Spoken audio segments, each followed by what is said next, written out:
So thanks everyone for coming. Today we will have Dr. Jackie Dewar from Loyola Marymount University, my really nice colleague, talking about getting started in the scholarship of teaching and learning. Thank you.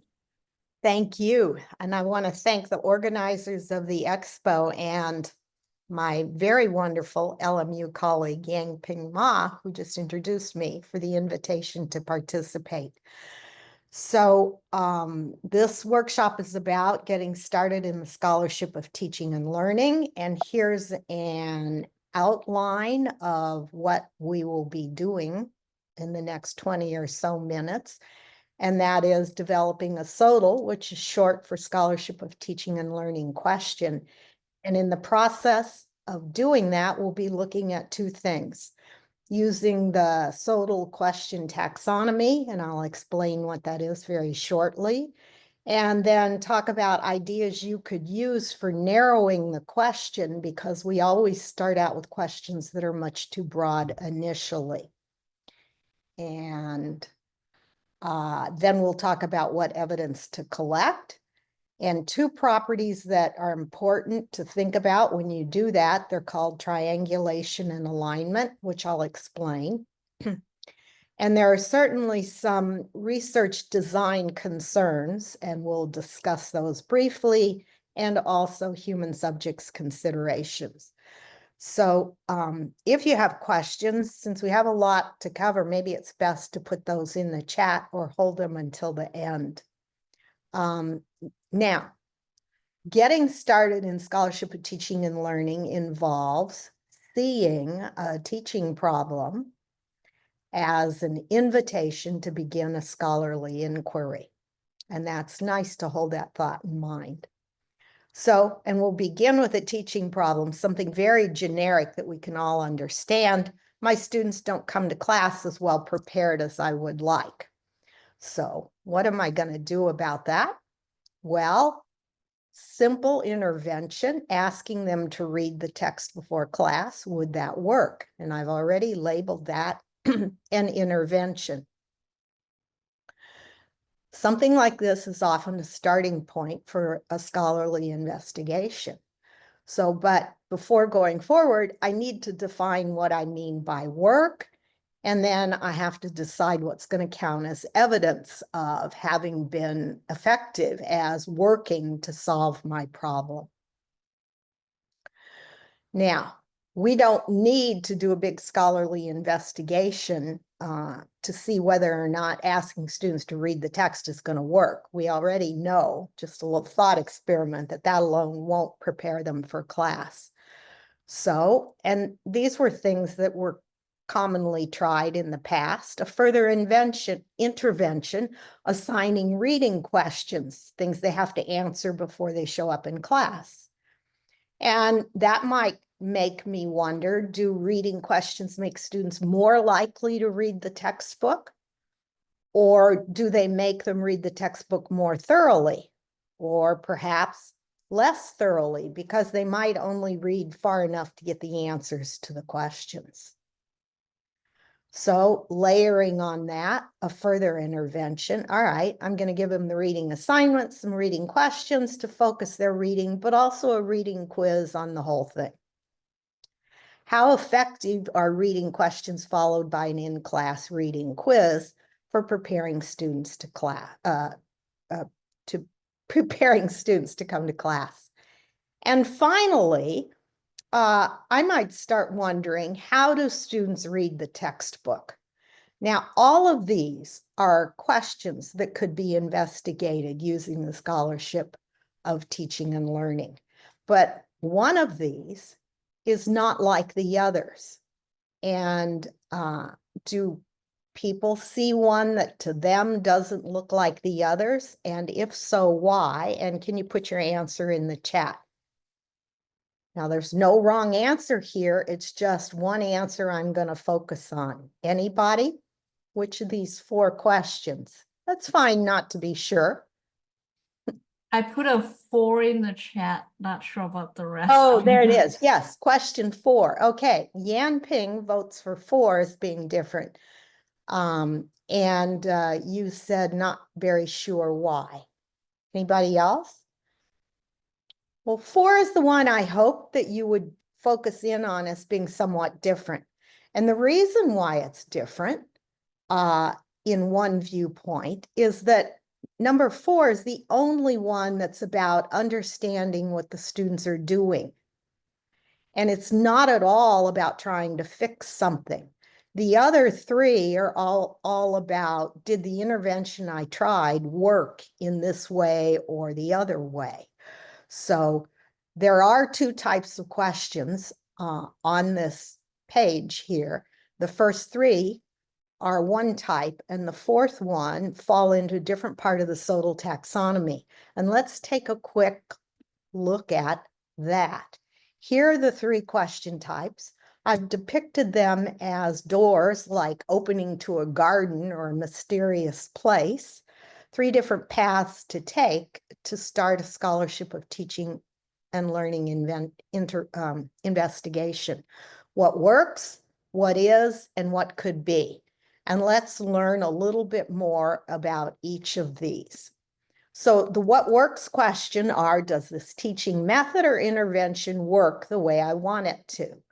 The what is questions are, what are the students really doing or thinking or feeling in this situation or doing this activity? And the what could be questions, they have another name. Sometimes it's a vision of the possible. These are like a case study. You just want to document that something was possible under a certain set of circumstances. You're not trying to argue that that thing is going to happen all the time, even under those same circumstances.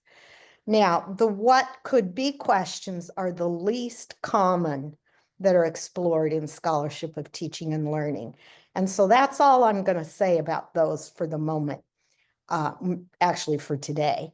And the what works questions are the ones that are the most common starting point for a SoTL investigation. Because, of course, often a teaching problem or question kicks off your investigation and you want to try to fix it.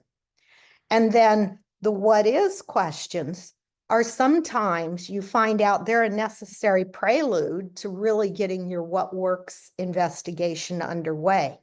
Because understanding something that the students are doing or not doing when there's a teaching learning problem can be key to solving the problem. So I want us to look at some more what is questions. So we had the one, how do math students read the textbook? How does student understanding of proof evolve as students move through the math major? I just want to know what that looks like. I don't want to try to change it. And for this audience, perhaps this is a better question. How do senior level applied math students approach a math modeling problem? Might be something I would like to know. Now, we had an example of that what works question about the reading intervention leading to a what is question.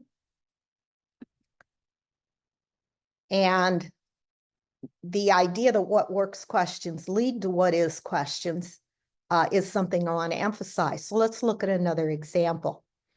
So does giving reading assignments improve student performance? That's a what works question. Does giving reading questions or quizzes improve their student understanding of the text? That's another what works question, but I've, defined the outcome a little bit differently. And does having students generate questions for me to answer in class lead to better learning? That's something that is often done. You read the text, maybe you answer these questions, maybe we even have a reading quiz or not, but I also want you to write down for me some questions you had when you read the text. If I take that approach, which is definitely a worthwhile approach, I may well encounter a new teaching problem because I may be frustrated with the shallow nature of the questions that students are able to generate for me. And so I may be saying to myself, well, how can I get them to ask better questions? Well, that's going to point me in the direction of a what is investigation. What kinds of questions are they asking now and what's wrong with them, right? That's what I need to know. If I want to get them to ask better questions, I need to somehow describe the kinds of questions and figure out what they're capable of asking on their own. All right, are you ready? I forgot to tell you this was a participation workshop, just a little bit for a couple of minutes. Think about a teaching or learning problem or situation that you have, or maybe something, an idea that you encountered here during the SIMIODE Expo this weekend that you'd like to study in a scholarly way. So try to write down a question that this situation raises and see if you came up with a what works or a what is question. In fact, if you can write down, and writing down just one question is great. If you can write down two and try to get one of each, that's just an interesting way to get started on this. So type your questions and indicate the course they apply to in the chat. And I'm going to give you an example. If I were doing that based on what we had done so far, I'd be typing something like, in a DE class, do reading questions followed by a reading quiz help students prepare for class. That's a what works question. And what kinds of questions are they able to generate on their own after reading? That's, of course, a what is question. So can we get some examples written in the chat? And feel free to take a couple minutes. If you don't want to make a stab at this, that's fine too.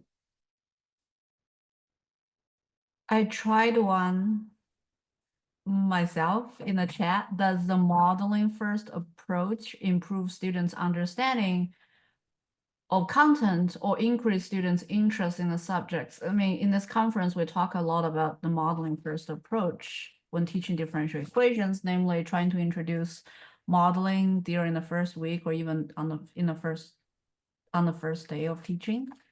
So hopefully get students more engaged. But I mean, I tried to look for literature backing this idea up. I didn't find any. So that could be a, yeah. How long ago did you look in the literature, Yanping? It's a while ago. It's the first time I joined this conference. I think that might be 3 years ago. So, but I also didn't look very carefully. I also tried to look for the modeling first approach. What's the exact definition of it? I also didn't find that. So yeah, that may be a bit of the problem. I see another one's in here. Do regular applications, and we're talking now about college algebra, great, improve student understanding, participation, and interest.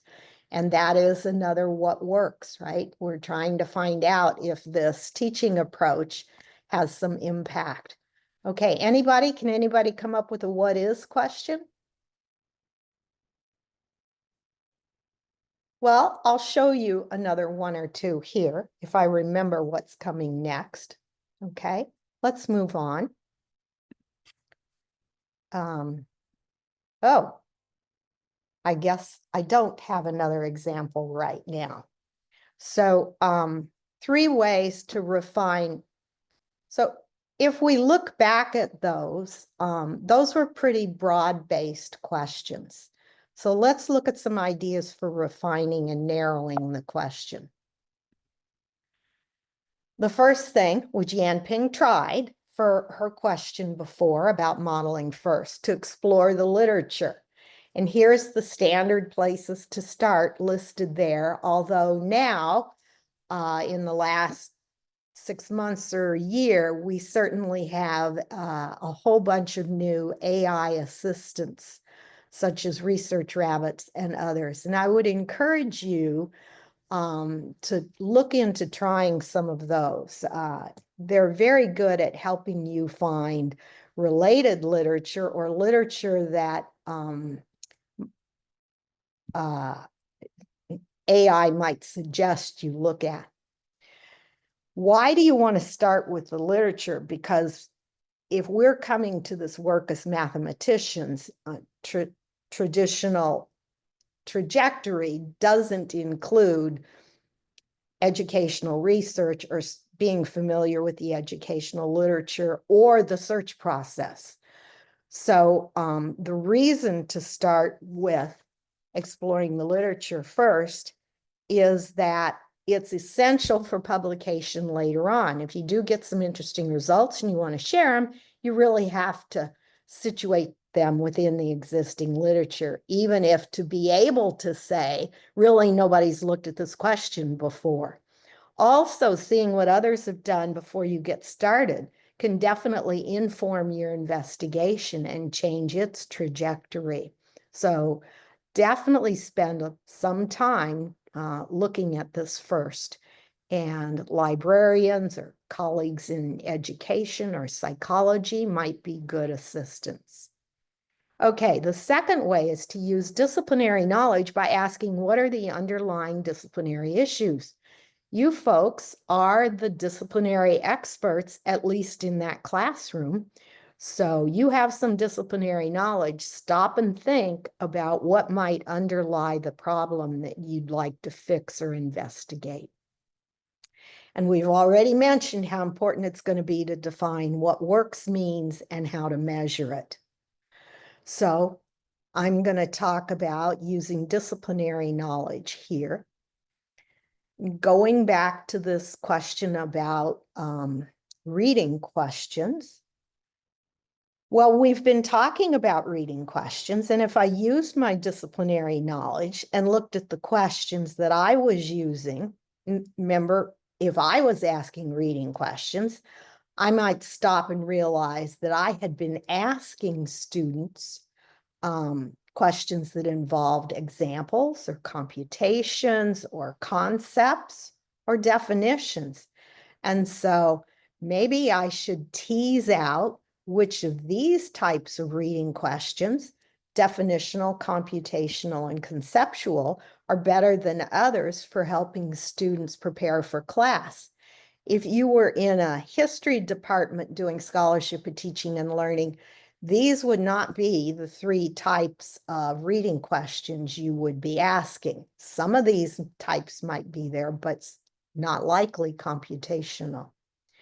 So this is actually a study that was done by Axtell and Turner 10 years ago now. There's a resource handout. It'll be posted on the SIMIODE website, but it's already posted on mine that'll tell you how to get there to this. Now, let's look at defining works and how to measure it. If works means improves learning, that is measured by test scores, better grades, greater retention in the major, more positive attitudes, increased confidence, defining it that way lets you ask more specific questions. And again, for examples and references, take a look at the handout. But again,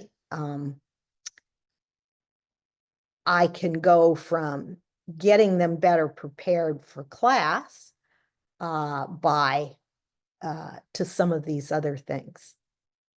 Okay, what kind of evidence can or should I collect? Here's a whole list. I just showed you some of the types that you might. These and more are listed on the handout. And the 3 that are highlighted in yellow at the bottom, I suspect not many of us here, speaking for myself before I started doing scholarship of teaching and learning, had any idea or little idea what these were or how to use them or conduct them. And yet that can be learned. I'm testimony right here of someone who did learn about these and learned to use them in my SoTL work. Again, lots of information about those on the handout. Now, I've been saying that data that you collect, it's important for it to have these 2 properties, triangulation and alignment. So what do those mean? Triangulation means that your conclusion is supported by several types of data. 3 is recommended, hence the name. So it might be pre-post tests, survey data, and student work you analyzed with a rubric. Why is triangulation important? Here's why. Because with triangulation, you and the people you're sharing your work with can be more confident in the accuracy and the validity of the conclusions you're drawing from that data, as opposed to just one type of data. Now, alignment is a totally different thing. The data you collect has to align with your research question so that it has the potential to answer it. What am I talking about here? Well, I ran into this pitfall with a SoTL study that I did involving introducing group projects on community-based learning into one section of a multi-section quantitative literacy course. And there was already an existing post-test that all sections of that quantitative literacy course had to take. So, great setup. I can do a comparison between the special section where the intervention was included and the other ones that were just done in the traditional way. Well, I expected the experimental section to do better on overall and on lots of these questions. But it only didn't do better overall, but it did do very better on just one of the 25 questions. A disappointing result until I talked to somebody about it, and they helped me realize that it was just that one question that aligned with the intervention that had been undertaken. So the fact that I got a great difference on that one question was a really good outcome.